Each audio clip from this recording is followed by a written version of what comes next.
नमस्कार दोस्तों, फ़तेह क्लासेस में आपका स्वागत है। दोस्तों, यदि आपने चैनल को सब्सक्राइब नहीं किया है तो सब्सक्राइब कर लीजिएगा और वीडियो को अंत तक देखिएगा। दोस्तों, हमने इससे पूर्व एक वीडियो में महाकवि कालिदास के बारे में सामान्य जानकारी प्राप्त की थी। उसी श्रृंखला को आगे बढ़ाते हुए हम महाकवि कालिदास द्वारा रचित महाकाव्य रघुवंशम के विषय में आज अध्ययन करेंगे। रघुवंश जो है महाकवि कालिदास की श्रेष्ठ कृति है और इसमें 19 सर्ग हैं। श्लोकों की संख्या यहाँ 1569 है। इसके अंतर्गत रघुवंश के अंतर्गत सूर्यवंशी 31 राजाओं का यहाँ वर्णन किया गया है और यह एक उपजीव्य काव्य है जिसमें पद्म पुराण और रामायण के पर आधारित ये एक उपजीव्य काव्य है। दूसरा, यहाँ पर इसके प्रथम राजा थे रघुवंश के अंतर्गत जो 31 राजाओं का वर्णन किया गया है। उनमें प्रथम थे मनु और अंतिम राजा थे अग्निवर्ण। रघुवंश के अंतर्गत काव्य की जिस रीति का प्रयोग किया गया है वह रीति है वैदर्भी और यहाँ काव्य गुण है प्रसाद व माधुर्य गुण। इसमें जो रघुवंशम है यह लघुत्रयी के अंतर्गत शामिल है। इसमें लघुत्रयी के अंतर्गत 3 ग्रंथ आते हैं जिसमें कुमार संभवम, रघुवंशम व मेघदूतम, ये 3 जो है रचनाएं आती हैं महाकवि कालिदास की जिन्हें लघुत्रयी कहा जाता है। अब हम यहाँ बात करते हैं कि रामायण में जो है रघुवंश के लिए कवि प्रथम पद्धति का प्रयोग किया गया है। ये जो है रामायण के अंतर्गत रघुवंश के लिए कहा गया है कि यह कवि प्रथम पद्धति के अंतर्गत आती है। जो रघुवंश महाकाव्य है कवि प्रथम पद्धति के अंतर्गत आता है। रघुवंश के ऊपर जो है मल्लीनाथ ने एक टीका लिखी थी जिसका नाम था संजीवनी टीका। रघुवंश के अंतर्गत रघुवंश में एक राजा हैं जिनका नाम है दिलीप और इन्होंने जो है पुत्र की प्राप्ति के लिए, संतान प्राप्ति के लिए नंद जो कामधेनु गाय थी उसकी पुत्री यानी कि उनकी संतान जिनका नाम है नंदनी गाय की ये सेवा करते हैं। इनके गुरु के आशीर्वाद से, गुरु के उपदेश देने पर ये जो है नंदनी गाय की सेवा करते हैं और ये नंदनी गाय जो है कुंभोदर सिंह के रूप में दिलीप की परीक्षा लेती है और फिर उन्हें संतान प्राप्ति का आशीर्वाद देती है। रघुवंश में दोस्तों 19 सर्ग है और 19 सर्गों की जो है संक्षेप में कथा इस प्रकार से है। यहाँ पर जो है प्रथम सर्ग के अंतर्गत इसमें महाकवि कालिदास ने इसमें जो प्रथम सर्ग के अंतर्गत सूर्यवंशी व रघुवंशियों का सामान्य प्रशंसा करते हुए एक राजा का आदर्श प्रस्तुत किया है। इस वंश में उत्पन्न प्रथम राजा मनु थे और उन्हीं के वंश में आगे चलकर दिलीप हुए और इनकी पत्नी जो है मगध वंश की राजकुमारी सुदक्षिणा थी। संतानहीन होने के कारण राजा दिलीप अपने कुल गुरु वशिष्ठ के आश्रम में जाते हैं और उनके आदेश अनुसार कामधेनु की पुत्री नंदनी गाय की ये सेवा का व्रत धारण करते हैं। द्वितीय ये हो जाती है प्रथम सर्ग की बात। फिर द्वितीय सर्ग है। द्वितीय सर्ग के अंतर्गत राजा दिलीप के द्वारा नंदनी गाय की सेवा का वर्णन किया गया है। 21 दिनों तक सेवा से प्रसन्न होकर नंदनी ने राजा की परीक्षा ली और राजा दिलीप जो है परीक्षा में सफल हो जाते हैं। राजा दिलीप को जो है नंदनी गाय ने पुत्र प्राप्ति का आशीर्वाद दिया द्वितीय सर्ग के अंतर्गत और रानी सुदक्षिणा जो है नंदनी जो गाय के आशीर्वाद से गर्भ धारण किया।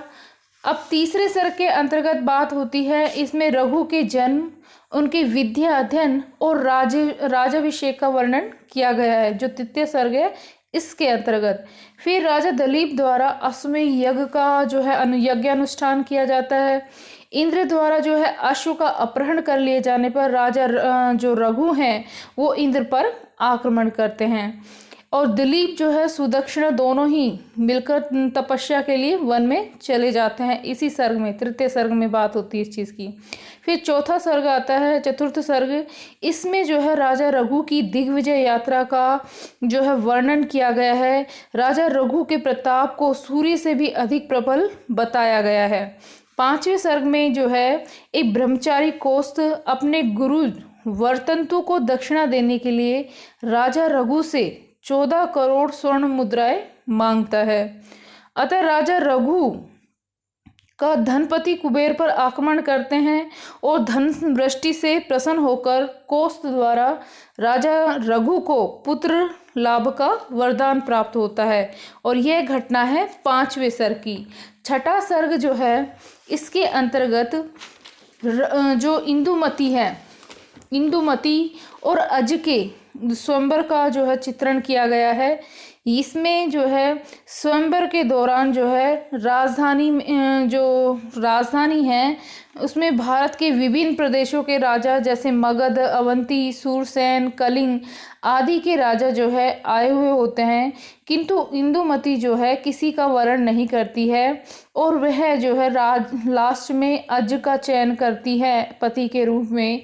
तो इसका यहाँ चित्रण किया गया है ये छठे सर्ग के अंतर्गत। फिर बात होती है 7वें सर्ग में जो है अज और इंदुमती का विवाह हो जाता है। 8वें सर्ग में अज का राज्याभिषेक होता है और दशरथ का जन्म होता है। अब यहाँ हमें पता चलता है कि राजा दशरथ के पिता थे अज। इसमें यह सर्ग जो है करुण रस से परिपूर्ण है। जो 8वां सर्ग है यहाँ करुण रस की प्रधानता है, क्योंकि इसमें इंदुमती की जो है असमय मृत्यु हो जाती है, जिसके कारण अज विलाप करते हैं। और इसी सर्ग में जो है दशरथ का जन्म होता है। जो 8वां सर्ग है इसी में दशरथ के जन्म का वर्णन है। अब 9वां सर्ग है। इसमें 9वें सर्ग में जो है दशरथ जो है मृग्या के लिए यानी शिकार के लिए जाते हैं, उसका वर्णन है। और मुनि पुत्र श्रवण कुमार का वध हो जाता है तथा मुनि ने दशरथ को वृद्धावस्था में पुत्र वियोग के कारण मृत्यु होने का श्राप दिया था। जो श्रवण कुमार के पिता थे उन्होंने दशरथ को जो है श्राप दिया था, जिसके कारण पुत्र वियोग में उनकी मृत्यु होगी। 10वां सर्ग है। इस सर्ग में दशरथ द्वारा पुत्र येष्टि यज्ञ का आयोजन किया जाता है, जिसमें राम आदि चारों भाइयों के जन्म होता है। उस घटना का जो है 10वें जो सर्ग है इसमें वर्णन किया गया है। इसके बाद आता है 11वां सर्ग।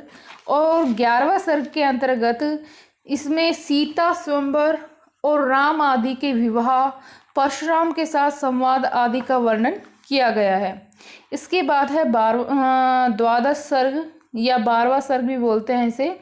तो इसमें राम वनवास, सीता हरण, लंका युद्ध और रावण कथा का वर्णन किया गया है 12वें सर्ग में।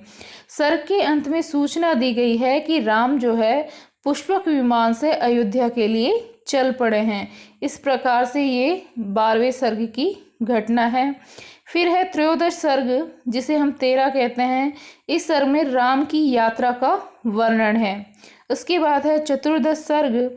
इसमें राम के राज्याभिषेक तथा सीता के परित्याग से संबंधित घटनाओं का वर्णन किया गया है। और इसी सर्ग में राम के द्वारा अश्वमेध यज्ञ का आयोजन किया गया है, जो कि चतुर्दश सर्ग के अंतर्गत आता है।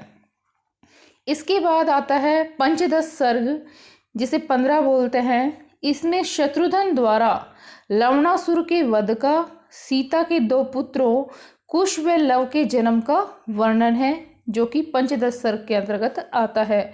शुंभक वध, राम के यज्ञ में कुश और लव के द्वारा रामायण का गान, सीता का पाताल में प्रवेश, राम द्वारा कुश को कुशावती और लव को शारावती राज्य देने और स्वयं स्वर्ग चले जाने का वर्णन किया गया है। ये पंचदश सर्ग में है, 15वें सर्ग में।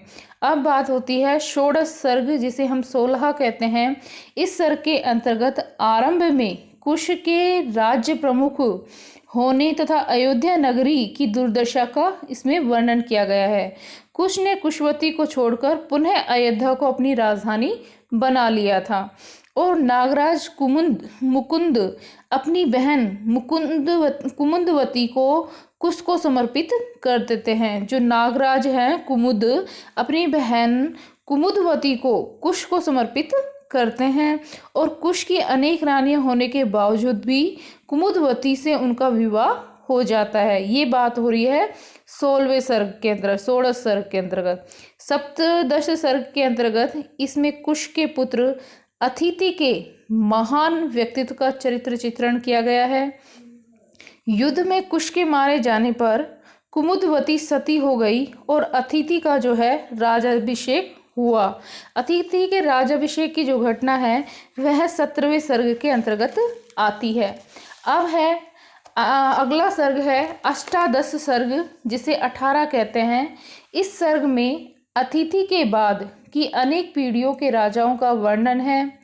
19वां सर्ग, इसे एकोनविंशति सर्ग कहते हैं संस्कृत में, और इस सर्ग के अंतर्गत इक्ष्वाकु वंश के अंतिम राजा अग्निवर्ण, जो कि सुदर्शन के पुत्र थे, इनके राज्याभिषेक तथा उसकी कामुकता का वर्णन किया गया है।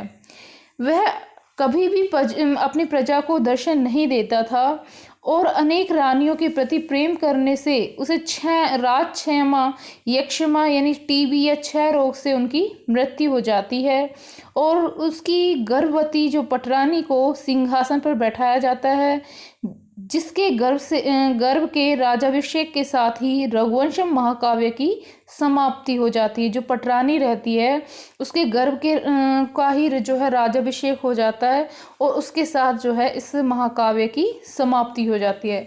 इस प्रकार से रघुवंशम महाकाव्य में 19 सर्ग हैं और इसमें जो है रघुकुल के 31 राजाओं का बड़ा ही जो है सुंदर ढंग से चित्रण किया गया है। अब हम बात करते हैं रघुकुल के जो 31 राजा हैं, उनके नाम क्रमशः इस प्रकार से हैं। नंबर 1 आते हैं मनु, नंबर 2 पर है दिलीप, नंबर 3 है रघु, नंबर 4 पर अज, नंबर 5 पर दशरथ, नंबर 6 पर राम, नंबर 7 पर कुश, नंबर 8 पर लव, नंबर 9 पर अतिथि। उसके पश्चात नंबर 10 पर है निषिद्ध, नंबर 11 पे है नल, नंबर 12 पर आते हैं आपके नभ और नंबर 13 पे है पुंडरीक, नंबर 14 पर है छीम धनवा, नंबर 15 पर है देवानिक। इस प्रकार से ये 15 राजा हो गए रघुकुल के। अब है 16 नंबर पर अहिनगु और 17 पर है पारियात्र, 18 पर है शील, 19 नंबर पर है उन्नाभ, 20वें नंबर पर है व्रजनाभ और 21वें नंबर पर है शंखण, 22वें नंबर पर है व्यशुताशु। उसके बाद हैं 23वें नंबर पर विस्सह, 24वें नंबर पर है हिरण्यनाभ, 25वें नंबर पर है कौशल्य, 26वें नंबर पर है बृहस्पति और 27वें नंबर पर है पुत्र और 28वें नंबर पर है ये पुष्य और 29वें नंबर पर है ध्रुव संधि और 30वें नंबर पर है सुदर्शन और अंतिम राजा हैं यहाँ अग्निवर्ण। इस प्रकार से रघुवंशम महाकाव्य में 31 राजाओं का बड़ा ही जो है क्रमबद्ध ढंग से इसके बारे में जानकारी मिलती है। तो दोस्तों आज की वीडियो में इतना ही। धन्यवाद। आशा करती हूँ आपको वीडियो पसंद आया होगा। नमस्कार दोस्तों।